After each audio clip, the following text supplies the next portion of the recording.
not stand for a world where Ben Carson tells for the people of the United States that poverty is a state of mind.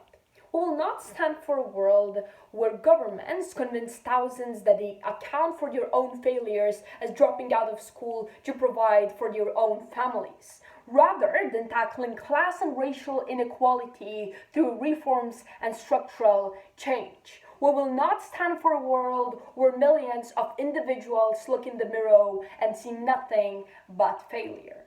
Above anything else, we prefer an alternative universe where random factors of success as class, family, or geographic placement are recognized, and the end goal of the society is to minimize, or in the best case scenario, eliminate them at all. On our side, we have 2 points of constructive material.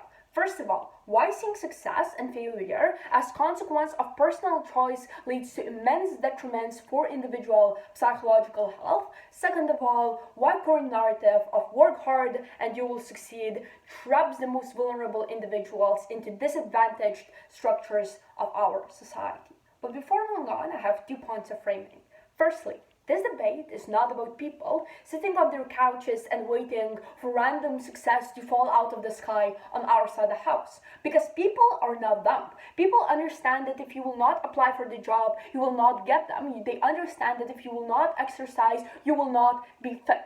But second of all, we recognize the terms of success and failure are extremely subjective. However, in most of the cases, they're affected by random factors undeniably. Thus, this debate is how society perceives these outer factors, whether we choose to still blame individuals and ignore them, or rather recognize them and tries to minimize them on our side of the house. Moving on to the first argument, where I'm going to talk about what current narrative brings extreme psychological detriments on an individual level. Let's characterize and define success and failure as they are seen in the contemporary society. We acknowledge that these concepts are highly subjective. However, in most instances, nowadays individuals associate success with wealth. Why is that so? Firstly, people that are seen as successful and the ones who we glorified within current society, in most of the cases, are rich. Elon Musk, Trump, Zuckerberg, Kylie Jenner, etc.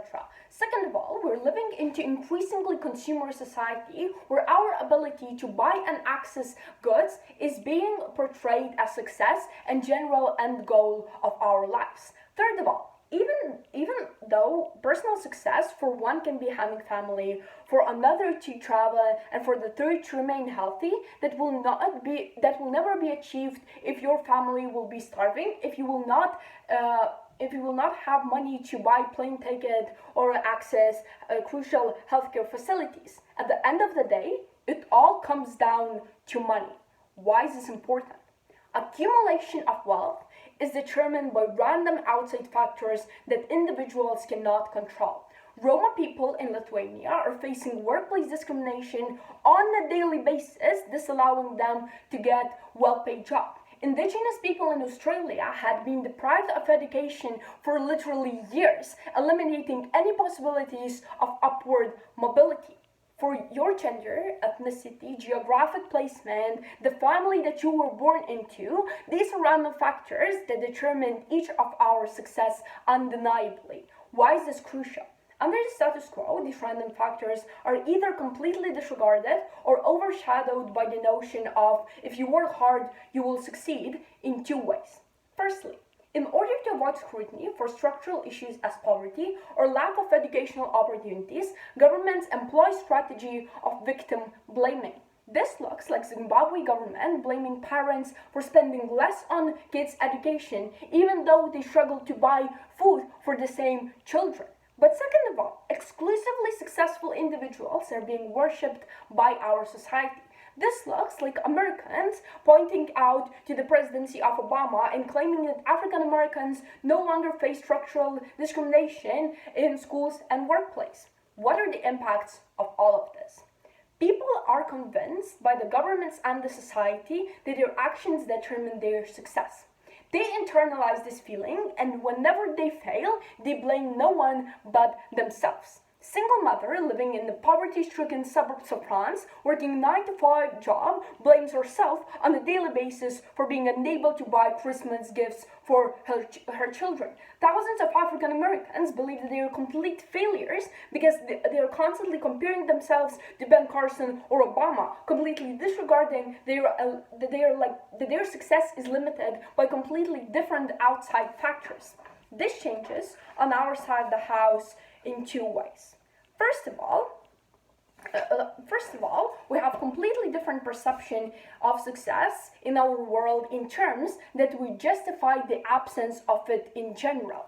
This means that it is easier to face failure on our side of the house because you know that sometimes it is not your fault. It is not your fault that you did not get the dream job, that you cannot send your child into the private school. Let's move on to the second argument, where I'm going to explain why in general we have more fair and equal world on our side of the house. We would argue on side proposition that under the status quo, the only way to increase economic stability and opportunities for the most vulnerable people in our society who are affected by random factors as class, wealth, or ethnicity is massive redistribution of money through taxation process. However, the narrative that your success is achieved by your personal choice as hard work disallows for such reforms to happen on side opposition. Two reasons of why is this true. First of all, capitalist society that we currently live in creates a narrative that people who are rich have put their blood, sweat, and tears into acquiring their wealth and property. Except for this reason, on side opposition, people will never want to give away their money because they feel entitled to having it because they worked so hard to achieve their success. But second of all, rich people do not feel empathy and need to give away their money because they're convinced that impoverished individuals and minorities only need to make better personal choices, as work harder, stay in school, get married, do not have children before they can afford them, etc. Why is this important? These narratives make any effective structural reforms simply impossible in the current world, trapping millions of people into absolute poverty with no access to healthcare, food, or even clean water on side opposition. Why our world is radically better. First of all, from the very start of human existence, people recognized that their success and failures are not the product of their individual action, but rather of where you were born and what kind of opportunities you can access within our world. The end goal of such society is not working immensely hard, but working towards eliminating the outer structures that limit their performance in life and their general success. From the very start in our world, people demand governments to maximize their chances of success, ergo to give equal access to healthcare or to distribute funding for schools on proper manner. But more importantly, holding immense amount of wealth is not seen as some personal success on our side of the house, but rather as random phenomena. Thus, people do not hold on their money to the extent they do under the status quo. This process as well wealth redistribution is far more likely on our side of the house. Please propose.